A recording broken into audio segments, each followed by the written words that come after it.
Hey, good morning, guys.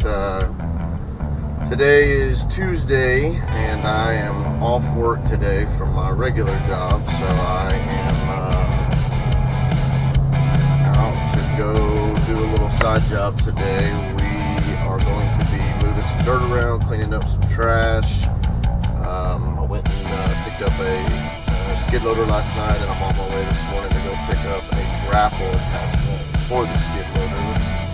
And so some of this is good early morning 6:35 Dallas traffic. So just wanted to check in, say hello, let you guys know what we're going to be doing today, and I will make sure I bring you along for the trip. Hope you enjoy. Alright guys, we've made it on site. I'll show you what our plan is today. Got the grapple bucket here that I just picked up.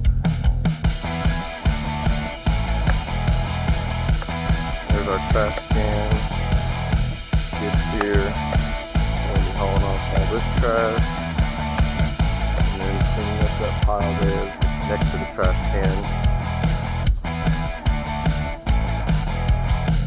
Trimming up some of those limbs and stuff like that. That'll be kind of the plan today. So we'll see how it goes.